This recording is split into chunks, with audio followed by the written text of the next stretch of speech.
In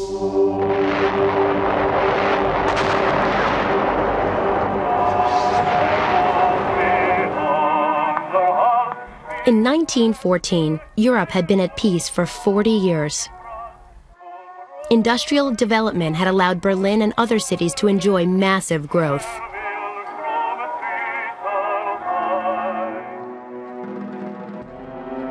But economic rivalries, imperial competition, and rising nationalism were spreading across the continent, and militarism, the glorification of the military, was growing. The great powers expanded their armies and navies. The result was an arms race that only aggravated the mistrust countries felt toward one another.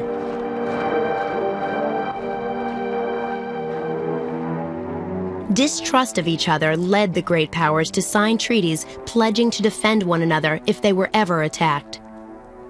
These alliances were intended to create powerful combinations that no one would dare attack. Gradually, two huge alliances emerged: the Triple Alliance of Germany, Italy, and Austria-Hungary, and the Triple Entente of France, Russia, and Britain.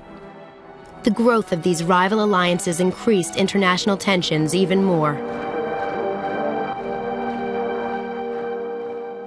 How did World War I start? These tensions erupted with the assassination of Archduke Francis Ferdinand of Austria during his visit to Serbia on June 28, 1914. Austria-Hungary declared war on Serbia. Because the alliances were in place, a chain reaction occurred, and the major powers began declaring war on one another. Germany invaded France through neutral Belgium. Because of this action, Britain joined forces with the French against Germany. The Western Front was born. Why was it called the Great War? Newspapers soon began calling it the Great War because it was the largest conflict the world had ever seen. The French mobilized 8.5 million men, the British 9 million, the Russians 12 million, and the Germans 11 million. It lasted for 4 horrible years.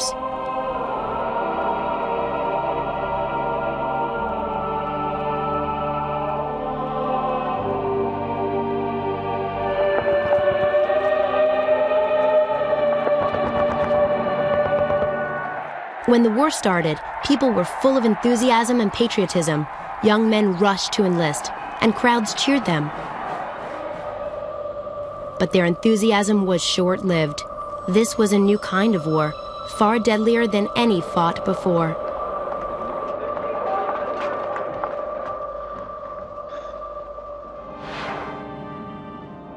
On the Western Front, the warring armies made a vast system of trenches stretching from Switzerland to the English Channel.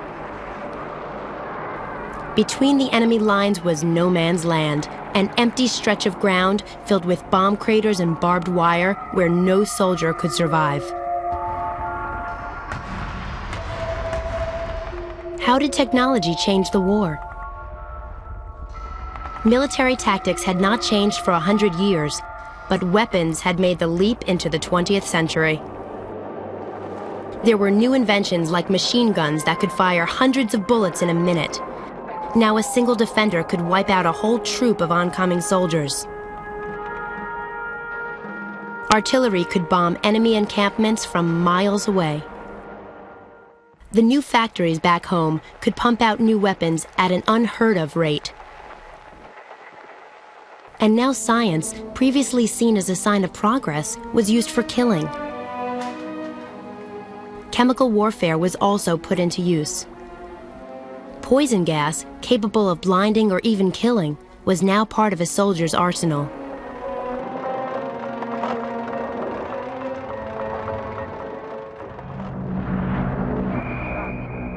What was life like in the trenches? Soldiers in trenches lived a primitive life. They fought, ate, and slept in the trenches. There was no proper sanitation. Fear, hunger, thirst, and cold were constants, and death was all around. The huge losses of life and the prolonged nature of the war had a profound effect on the soldiers and the people back home. No one had predicted how devastating the war would be, or how it would change the way the world looked at war.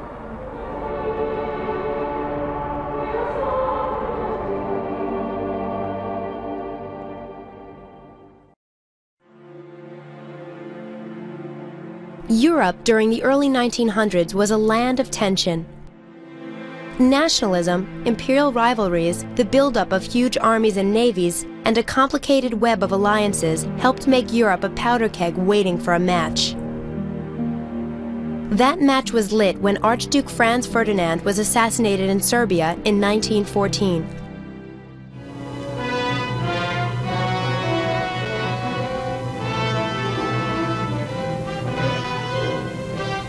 From a pistol shot at Sarajevo, the first of the great modern world wars exploded. And almost overnight, all of Europe was engulfed in conflict.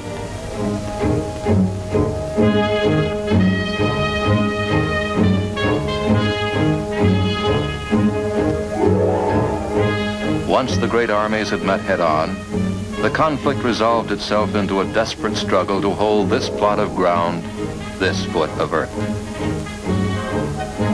Military analysts called it positional warfare. But the foot soldiers knew it only as a war of trenches, a desperate fight for a waterlogged home.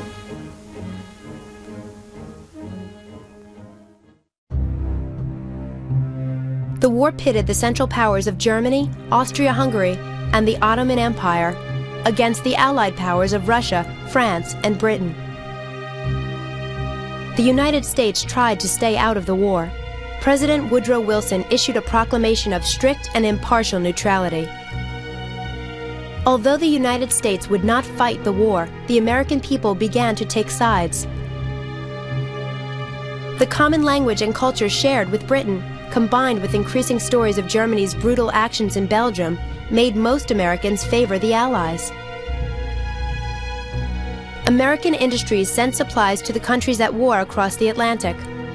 Although some U.S. companies supplied the Central Powers, most sold their ammunition, equipment, and other war supplies to the Allies.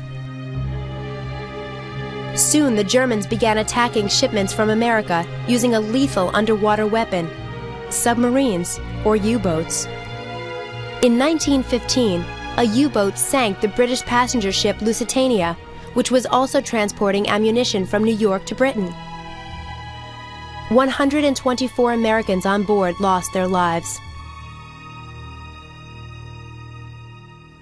The Lusitania, America's ship of fate. As passengers line the rail, they are getting their last look at land and at life. No hint of the panic that is to come 6 days later here. No suggestion of trepidation, no feeling of disaster. But then, off the coast of Ireland, the first German torpedo struck. Germany's flagrant violation of international law burst below decks. The warning had its tragic aftermath. Germany was inviting us to war. Americans were outraged by the attack. Fearing American entry into the war, Germany halted the U-boat attacks. But 2 years later, desperate to win a victory, Germany resumed unrestricted submarine warfare. On February 24, 1917, the British intercepted a telegram from Arthur Zimmermann, Germany's foreign minister, to the government of Mexico. In it, Zimmermann promised American lands to Mexico if it attacked the United States. The British gave a copy of the message to American officials. When it was published, American anger over Zimmermann's telegram and the resumed attacks on U.S. merchant ships exploded into war fever. On April 2, 1917, President Wilson sent Congress a declaration of war, which the House and Senate quickly approved. After nearly 3 years of neutrality, American troops set off to join the war.